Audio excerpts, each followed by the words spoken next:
जय माता दी। स्वागत है आपका हमारे चैनल प्रभु बजलों में। हिंदू धर्म में शारदीय नवरात्रि का विशेष महत्व होता है। ये त्योहार को पूरे भारत में बड़े धूमधाम से मनाया जाता है। इस बार शारदीय नवरात्रि की शुरुआत 22 सितंबर से हुई और इसका समापन 2 अक्टूबर को दशहरा के साथ होगा। इस दौरान भक्त माँ दुर्गा के 9 स्वरूपों की पूजा करते हैं और व्रत रखते हैं। वहीं नवरात्र के अंत में अष्टमी और नवमी तिथि पर विशेष महत्व होता है। अष्टमी और नवमी तिथि पर कन्या पूजन और हवन करने की परंपरा है। धार्मिक मान्यताओं के अनुसार सही विधि विधान से किए गए हवन से घर में सुख समृद्धि आती है और माँ दुर्गा प्रसन्न होकर अपने भक्तों पर कृपा बरसाती है। ऐसे में आइए जानते हैं अष्टमी और नवमी पर हवन कैसे करें।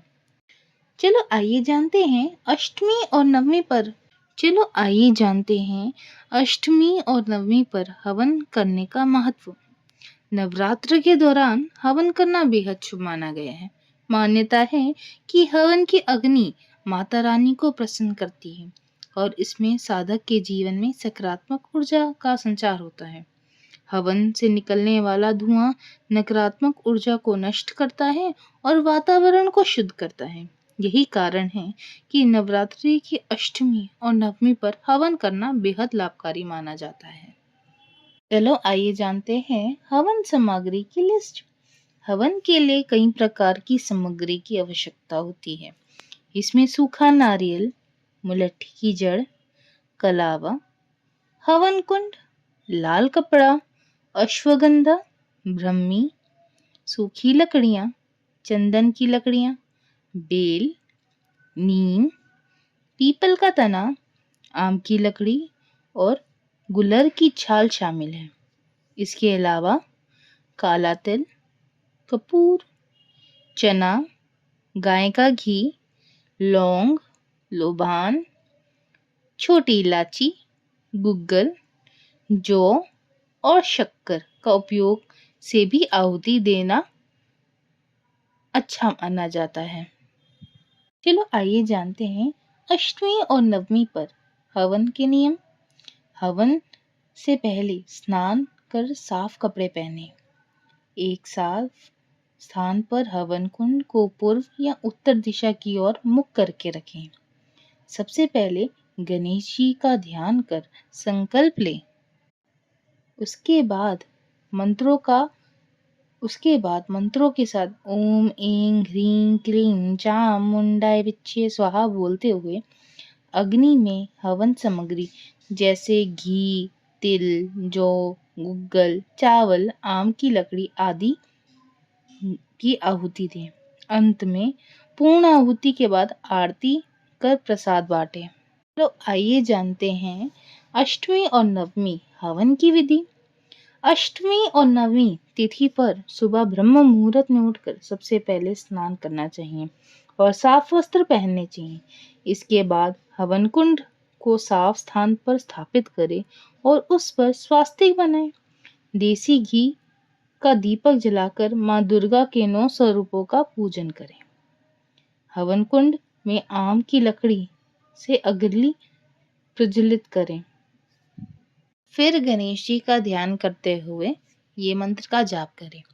वक्रतुंड महाकाय सूर्यकोटि समप्रभ निर्विघ्नं कुरु मे देव सर्वकार्येषु सर्वदा।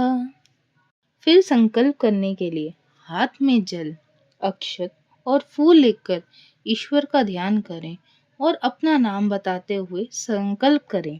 जैसे मैं अपना नाम आज लक्ष्मी प्राप्ति के लिए ये हवन कर रही हूँ, कृपया स्वीकार करें। ये जल, फूल, अक्षत हवन कुंड के सामने रख दें।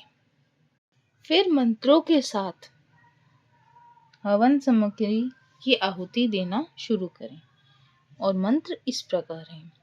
ओम अग्नियाय नमः स्वाहा, ओम गणेशाय नमः स्वाहा, ओम गौरियाय नमः स्वाहा, ओम नवग्रहाय नमः स्वाहा। ॐ दुर्गाय नमः स्वाहा। ॐ महाकालिकाय नमः स्वाहा। ॐ हनुमते नमः स्वाहा। ॐ भैरवाय नमः स्वाहा। ॐ कुलदेवताय नमः स्वाहा। ॐ नदेवताय नमः स्वाहा। ॐ ब्रह्माय नमः स्वाहा। ॐ विष्णुवे नमः स्वाहा। ॐ शिवाय नमः स्वाहा। ॐ जयन्ती मङ्गलाकारि भद्रकाली कपालिनी दुर्गा क्षमा शिवा धात्री स्वाहा। स्वाहा स्वधा नमोऽस्तुते स्वाहा।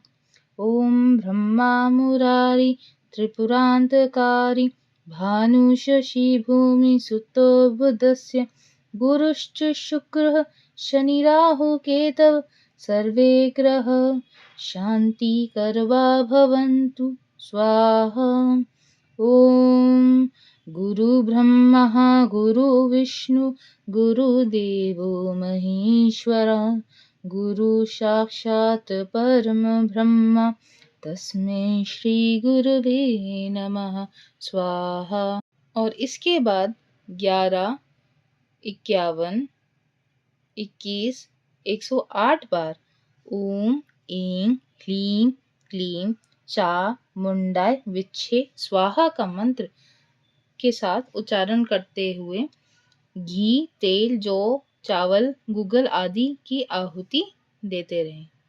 हवन के अंत में पूर्ण आहुति देकर माँ दुर्गा से सुख शांति और समृद्धि की प्रार्थना करें और अंत में नमन करते हुए हवन कुंड के सामने माँ से क्षमा याचना करें कि अगर हमसे कोई भी भूल चूक हो गई हो, चाहे मंत्र बोलते वक्त या आहुति देते वक्त, माँ हमें क्षमा करे और अपने बालक की तरह हमें माफ करके हमारे साथ रहे सदैव। जय माता दी। जयकारा शेरा वाली दा, बोल साचे दरबार की जय।